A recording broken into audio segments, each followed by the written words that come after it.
Morning. I haven't slept in, I think, 4 nights, a consecutive night of sleep. I haven't. This, whatever it is, I hope you don't get it because even though I look okay, this took a lot of time to look okay, like just okay. This thing is just, it's a lingering whatever. So I hope y'all don't get it. And even on antibiotics, I'm like, boing, 24/7. I don't know why I should be sleeping. I mean, I rested all day Friday. I was glued to my couch. This weekend, I took it easy, but man, I don't know what it is. I just don't like it. You can still hear it. Hi, how are you? For those of you new here, my name is Kiki. Kirker. And if you're not subscribed to the channel and you like music and entertainment news, go ahead, hit the subscribe button. Please hit the like button if you're here. I know there might be one or two of you here. Let me go ahead and pull up my channel so I can see if anyone's here and see the comments. Also, go ahead and listen to our free streaming radio station. Hold on a second. I don't want to see. I don't want to hear me. Kiki.fm is right there.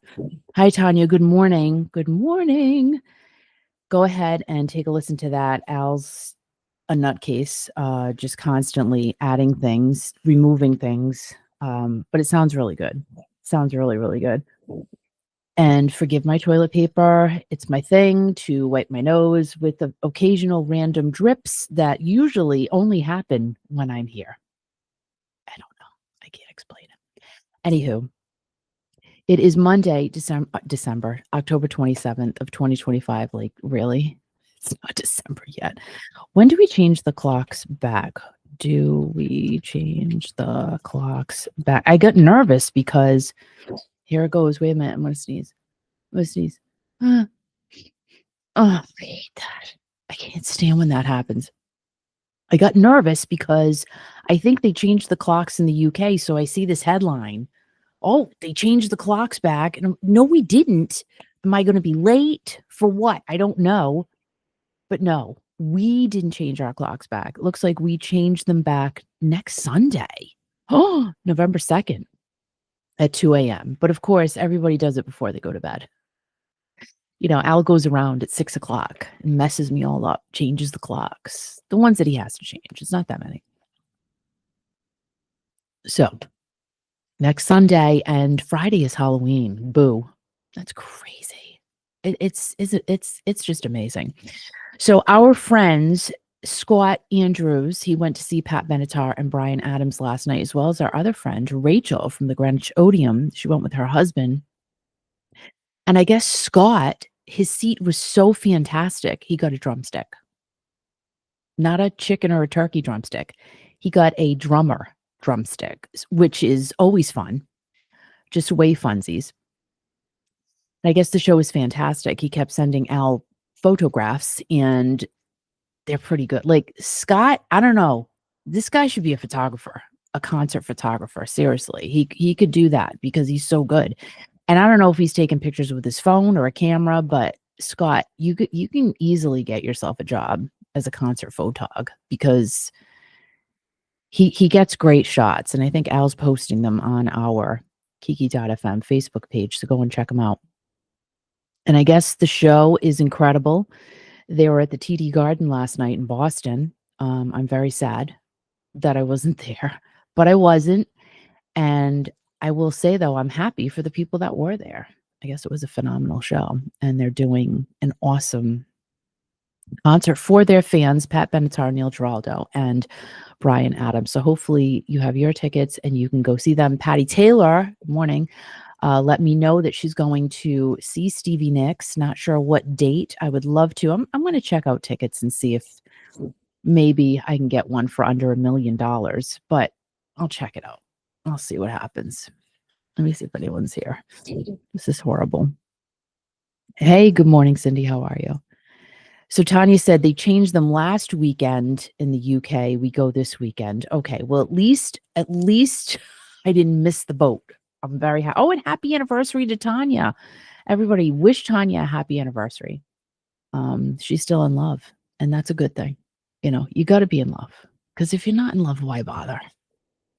Really. There's so many couples together that are just they don't like each other, and I don't know, man. Why am I getting this way on a Monday morning? It's really too heavy, but, you know, I just kinda feel like if you're not in love, go your own way. You can go your own way. Hey, hey, hey, hey, hey. All right, let me just get into this because this is ridiculous. I could just be rambling like a squirrel, and I'm not going to. So this was sad. I just read this. Dave Ball of Soft Cell, remember Tainted Love? Well, he passed away at the age of 66. And let's go ahead and read about this. This is from the Telegraph. Telegraph. Help me. It's Monday. Telegraph.co.uk. Dave Ball, keyboardist with synth pop duo Soft Cell, who went to #1 with Tainted Love, passes away at the age of 66. He was the keyboard man in Soft Cell, and of course, I can't read the rest of it because they're making me pay for it. Why do they do that? Again, this is live. This is what you get when you're watching live stuff. So Dave Ball and Mark Almond, they were both art students at Leeds. This is coming from American songwriter. They decided to join forces and created the group Soft Cell, and for the next several decades, they gave us hit songs like Tainted Love, Torch, and Bedsitter. Songs were covered from them by Nine Inch Nails and Dave Gray. Let's see. I guess they were at the Rewind Festival back in August. And let's see, their last album together is called Danceteria. And it takes everyone back to New York in the early 80s. So let's see what his socials say. Of course, it goes away. I can't. I apologize this morning. I don't know why. Oh, there it is. Okay. I'm just going to read the first part. Dear Soft Cell fans, it is hard to write this, let alone process it. But it is with greatest sadness that the other half of Soft Cell, the wonderful, brilliant musical genius David Ball, died peacefully in his sleep on Tuesday night. So it was last week. As many of you are aware, Dave has been ill for a long while, and his health had been in slow decline over recent years. So that was sad to hear. And this is from Syracuse.com. 80s hitmaker at 66, weeks after playing concert in wheelchair. Wow, I didn't realize. We just hadn't heard anything. It wasn't out there much anyway. I didn't see anything. Now, this report says that Dave passed away on Wednesday, according to his bandmate, Mark Almond. And the BBC reports he died in his sleep of natural causes weeks after performing a concert in a wheelchair. He'll always be loved by the Soft Cell fans who love his music, and his music and memory will live on. Almond had said in a statement, at any given moment, someone somewhere in the world will be getting pleasure from a Soft Cell song. Thank you, Dave, for being an immense part of my life, and for the music you gave me. I wouldn't be where I am without you. Well, that's so sad. So rest in peace, Dave Ball. Soft Cell. Crazy, 66 years old. So I don't know what was wrong with Dave, but that was sad to hear. Forgive me. I had to do it. I had to do it, or it was just gonna really. This is so bad. This is so beyond unprofessional and just wrong. But what am I gonna do? There's nothing I can do. Okay. Bruce Springsteen, I guess his movie came out overseas. I don't know if it came out here. I'm just going according to this headline from variety.com. Box office, Springsteen fizzles overseas with $7 million start. Black Phone 2 climbs to 80 million. So I guess his film, Deliver Me From Nowhere, didn't do well overseas. It's a musical biopic. Now, let me just stop you right there. If it's a musical, I don't want to see it. I'm just not a musical girl. Especially when it comes to biopics. I mean, Queen, different story. Bohemian Rhapsody was amazing. I've watched that, I don't even know how many times, over and over and over again. I still cry every time. Every time I tear up, every time. But for the most part, I don't consider Bohemian Rhapsody a musical, though. I really don't. I consider that a film with music in it. But if the Springsteen movie is a musical, I really have no desire. I just am not into musicals. I'm sorry. I'm just not. Maybe if I mean, we've seen a couple of Broadway shows, those are fun. However, if it's about a musician, I can't. I just can't. There was another one, I can't remember, and I couldn't watch it. I started watching it, it ended up being a musical. I couldn't watch it. It was just not for me. So this movie, Springsteen, Deliver Me From Nowhere, is about his 1982 acoustic solo album, Nebraska. But the film that just came out is flat at $7 million with income at the international box office and $16.1 million globally. So I guess it did come out here too. Analysts suggest the film is struggling because, unlike Bohemian Rhapsody, which I'm just seeing that now, and Rocket Man, which, that's the one I couldn't watch. I couldn't watch it. I couldn't get through it. I don't know why. I just couldn't do it. I think that was more of a musical. Don't you? But they were all encompassing, crowd pleasing looks at the Queen and Elton John lives. Deliver Me From Nowhere focuses on one less commercial chapter in Springsteen's expansive decade spanning career. And that's like one thing, as I was reading about the release of this film, I'm like, why did they pick Nebraska from 1982 to highlight in a film? I mean, Bruce before that, to me, is a lot more interesting. And then bringing free, new Bruce up until the Born in the USA piece of his career, to me, that would have been more interesting. But just focusing, if this is what they're doing, on the 1982 Nebraska album, I don't know, man. I don't get it. I just don't get, and I haven't even watched it yet. But people are praising the actor Jeremy Allen White for his role as the boss. They're saying he's just phenomenal. The film cost $55 million to make. So the fact that they're only at 16.1 million is a wah wah, because they're not even getting their money back. Let's see. The top earner right now for this movie is the UK with 1.6 million. Not a lot of money for an opening movie weekend. Germany at 1 million, Italy with 800,000. That is sad. That is very, very sad. And it's yet to open in 20% of overseas territories such as Brazil, Japan, and Korea. Now, Japan, to me, might be the biggest income earner, because Japan, they're great. The fans there are awesome. They are very much super fans of artists, and what a great market that is. So let's see. Springsteen is behind the romantic drama Regretting You. Let's see, and I've not even heard of that. And let's see, Chainsaw Man, the movie, Ree's Arc, dominated and brought in 14.7 million while expanding to 46 total markets. I mean, Chainsaw Man, I don't think I want to see that. But let's see, that has so far earned $108 million worldwide. That's a lot of money. And hot movies this weekend.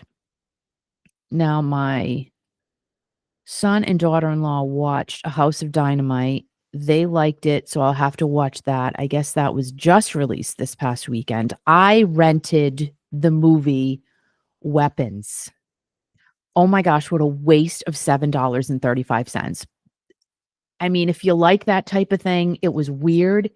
I didn't like it at all. I didn't like it. I did not. I just didn't like it. However, you might. I didn't get it. People are praise. Oh my gosh, they're like Amy Madigan should get an Oscar for this movie. I thought it was terrible. I watched it. I did. I sat through it, but oh my gosh, it was bad. It was bad. The Hand That Rocks the Cradle, I watched that on Hulu. I didn't finish it. I guess Rebecca De Mornay, she did the original version of that movie, what, in the 90s or something. I think hers was better. I didn't like this one. I am tough. I think so. Because a lot of movies people are saying they really enjoy. I'm trying to watch all of these critiques on movies so I can find something good to watch. People are like, oh, I love it. I love like Weapons. Oh, the raves. I couldn't get through it. I did it. I watched it, but because I paid $7.35, I'm like, dang it, I'm gonna watch this whole thing. It was terrible. I thought it was horrible. All right, let's move on. I gotta move on. Like I said, you might like it. I don't know. I don't know. I did not. This is from blabbermouth.net. Now, this is odd. I'm like, wait a minute.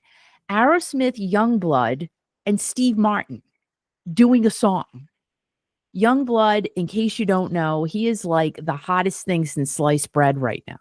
And I like me some sliced bread. I've been eating bread more often, and I should not because my bottom is not thanking me for it. And I bought a treadmill to help me with my bread addiction. See, I quit my bread addiction years ago. Now I'm getting back into it because I really like it, but I need to stop. Anywho, let's talk about Aerosmith, Youngblood, and Steve Martin. So Youngblood, he's the hottest thing right now. And I guess Aerosmith, Youngblood, and Steve Martin got together and they did a song called My Only Angel. And Youngblood, British multi-platinum award-winning rock star. That's what he is. So it makes sense that Aerosmith did a collab with Youngblood. I get that. But where the heck does Steve Martin come into this? He made a guest appearance. And let's see. So during the session, Aerosmith singer Steven Tyler, a longtime admirer of Martin, imagined the distinctive sound of a banjo bringing the song to a close. That makes sense. I mean, Steve Martin, we all know him from playing his banjo, in my mind anyway, on Saturday Night Live. How many times in the 70s? Oh my gosh, I just see it. So Steven Tyler reached out to Steve Martin. He accepted the invitation and recorded his part remotely. That would have been so fun if they did it together. The addition gives the new version of this song its defining final moment, a soulful ending that trades the drive of the original for a grounded, textured feel, with Martin's standout banjo solo carrying the song to its finish. And Steve Martin said on Instagram, I'm playing banjo on a Steven Tyler song. I could just see him saying it like that. And here's our text exchange for no particular reason. So he put out their text exchange. Is it here? I think I pulled it up in another. Let's see. All right, here it is. Steve Martin shares text exchange of how he came to be on Youngblood and Aerosmith's new version of My Only Angel. This is from NME.com. And let's see, where is this text exchange? I got to find it. Now taking to social media, Martin has shared his text exchange. Okay, here it is. So, Steve, have you had a chance to? And then he has a little listen thing. That's from Steven Tyler. Steve Martin replies, I have not gotten the song. I wrote you, but didn't hear back. Oh, I think I mistyped a number. Can you send it now? This is ridiculous. I love it. Steven Tyler said, we did the same thing. Sending again right now. ST. My God, can you imagine texting with Steven Tyler? I can't. Steve Martin says, made for each other. Steven Tyler says, and then some. Steve Martin says, still no song. Ah, got it. Hang on. Steven Tyler says, hip, hip. And then Steven Tyler says, Steve, thank you so much for playing along with the song. We laid it in, and voila, you made the acoustic version of the song so much better. Now that's something to talk about on Kimmel. So love your spirit. Yeehaw. Oh my gosh, that is crazy. So yeah, give it a listen. I have not heard it yet because I'm talking about it right now. And let's see, Aerosmith and Youngblood's My Only Angel makes number one ascent onto Hot Hard Rock Songs chart. This is from Billboard. And My Only Angel, the first taste of Aerosmith and Youngblood's forthcoming collaborative EP, blasting at number one on Billboard's Hot Hard Rock Songs, dated October 4th. With the entrance, the legendary rock group earns its first number one on the list, which began in 2020, while Youngblood captures his second after Obey ruled for a week in September of 2020. So, My Only Angel soars in atop the multi-metric chart through a combination of 2 million official streams, 1.4 million radio audience impressions, and 5,000 song sales in the US in the September 19th through the 25th tracking week, according to Luminate. Now, I talked about this yesterday. I think it was yesterday, right? About how Bon Jovi, they roared into the number one spot on Billboard Top 200 at number one, and then they fell off the chart completely. 200. I think this song coming in at number one, my own gut feeling. Now, again, this happened in September. Is it still on the charts? I would think so because of the fact that Youngblood is on it. And he's so hot right now, beyond. So let me know in the comments. I'll have a chance to look later. I can't look right now, but let me go ahead and see who's here. Holy moly. Hi, Patty. And hi, Sherry. Thank you so much for being here this morning. I really appreciate that. Let's see. Da-da-da-da-da. Okay, Patty says, I see Stevie this Tuesday in Detroit. I use TickPick site.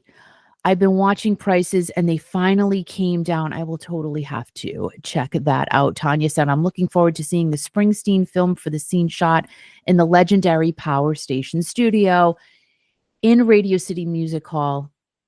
Oh, was that the Power Station? No, that was not in the Radio City Music Hall, but it is in New York City, right?